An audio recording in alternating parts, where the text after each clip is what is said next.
Bonjour et bienvenue à la première capsule pour expliquer la réflexion et la démarche derrière la décision qui a mené au changement que l'École Marianne mettra en place dès septembre 2015. Tout d'abord, ce qu'on sait du système scolaire, ce qu'on a observé depuis plusieurs années et ce que les recherches nous en disent. Si on regarde la classe depuis le début du siècle, on peut voir que c'est un modèle qui est figé dans le temps. Déjà, au début du siècle, on avait un pupitre ou deux pupitres, un élève assis seul ou à deux, avec un enseignant et un tableau, même l'enseignant qu'on appelait un maître à ce moment-là. Et maintenant, dans les années 2000, on a encore un pupitre, un élève assis seul à deux, parfois en équipe de quatre, avec un enseignant et un tableau. Pendant ce temps, partout à l'extérieur de la classe, tout a évolué d'une façon impressionnante. Tout d'abord, les moyens de communication. Déjà, on se souvient qu'au début du siècle, les gens devaient se rendre au magasin général pour pouvoir téléphoner. Aujourd'hui, on a dans notre poche ou dans notre sac un moyen de communiquer avec qui on veut, quand on veut, et avoir accès à toute la connaissance du monde dans notre poche. Les moyens de transport, c'était une expédition, un voyage très long, se rendre à la municipalité voisine, au village voisin au début du siècle. Maintenant, c'est possible de faire le tour du monde. On a des voitures qui sont performantes, on a des avions, des bateaux. Donc, l'enfant est appelé à découvrir le monde d'une façon très différente. Les familles étaient très nombreuses. Maintenant, beaucoup moins d'enfants dans la famille. Donc, les enfants ont accès à l'adulte et sont beaucoup plus au courant et informés de ce qui se passe dans notre monde. Ensuite, avant, lorsqu'un enfant, un jeune adulte quittait le monde scolaire pour entrer dans le milieu du travail, il était appelé à faire un travail souvent routinier avec une démarche bien précise et on ne questionnait pas la démarche, on la suivait. De plus, les gens qui entraient en entreprise à ce moment-là, souvent, ils entraient à 20 ans et quittaient à 65 ans. Maintenant, les jeunes sont appelés à occuper plusieurs emplois durant leur vie et les employeurs sont à la recherche de jeunes et innovateurs qui sont capables de travailler en équipe et de collaborer. Donc, les besoins ont changé.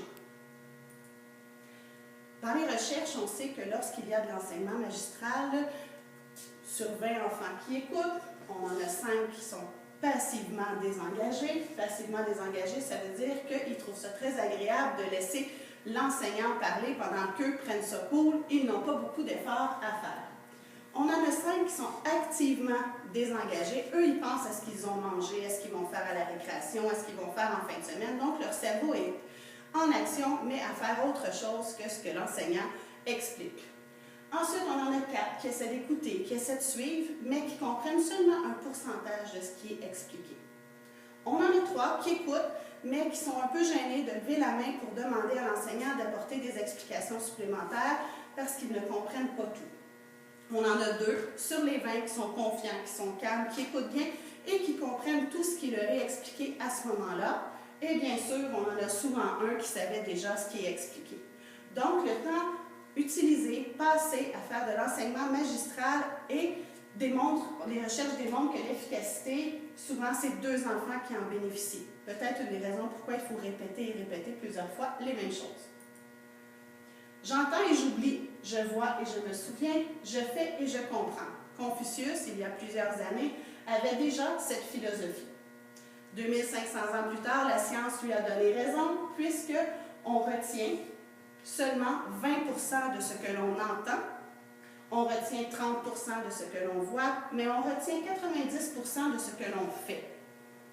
Donc, il est très important que l'élève soit en action pour avoir des apprentissages vrais et efficaces. On ne peut pas ouvrir la tête et verser la connaissance et refermer et se dire tout est transféré. Au contraire, il faut qu'il y ait des questions, une curiosité, une motivation pour que l'enfant retienne ce qu'il a appris. Donc, l'action est une condition essentielle pour que l'élève apprenne. Bien sûr, comme je le disais tout à l'heure, la curiosité, avoir le goût d'apprendre, c'est ce qui fait que l'élève retiendra ce qu'il a appris. Avoir du plaisir, c'est motivant, mais on sait qu'avoir du plaisir n'est pas nécessairement lié à la facilité. On peut relever des défis importants, difficiles, mais on aura du plaisir quand même. Donc attention, plaisir n'égale pas facile.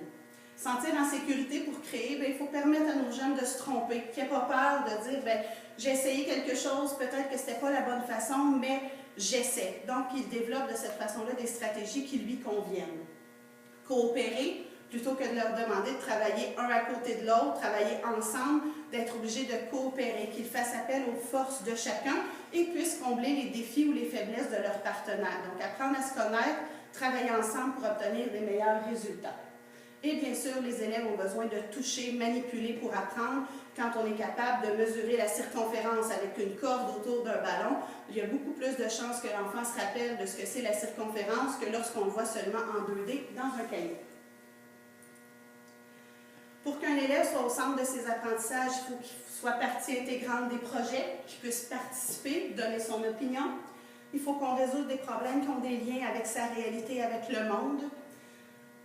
Il faut aussi lui permettre d'utiliser des façons différentes de résoudre des problèmes. Il n'y a pas seulement une façon, il y en a plusieurs. Autant de personnes que nous sommes, autant de façons possibles il y a de résoudre les problèmes. Donnons-leur la chance d'essayer. Et enfin, il faut leur faire confiance. Ils se connaissent, ils connaissent ce qu'ils aiment et ils connaissent ce qui leur convient, même s'ils sont jeunes. Enfin, ce qu'on connaît bien, déjà, ce qu'on a tous connu dans nos classes, on a eu l'enseignement magistral, on a fait des activités, un petit quiz pour voir ce qu'on avait compris. L'enseignant refaisait de l'enseignement magistral, des activités, des petits quiz, de la révision et enfin l'examen.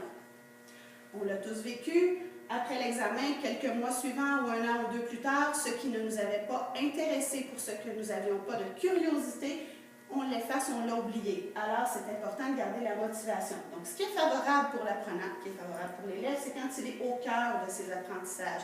On parle de ses questions, de ses intérêts, et on l'amène à découvrir, à se questionner, à réaliser, à faire des recherches, à analyser l'information qu'il trouve.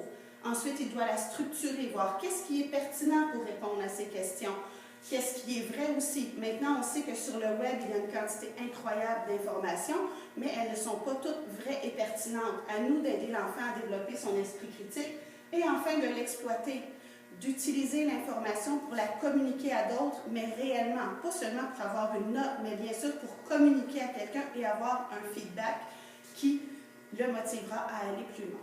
Alors, c'est en gros la réflexion qui est derrière les changements qui seront apportés dès septembre à l'école Marianne. Je vous invite à aller visionner les autres capsules. Merci.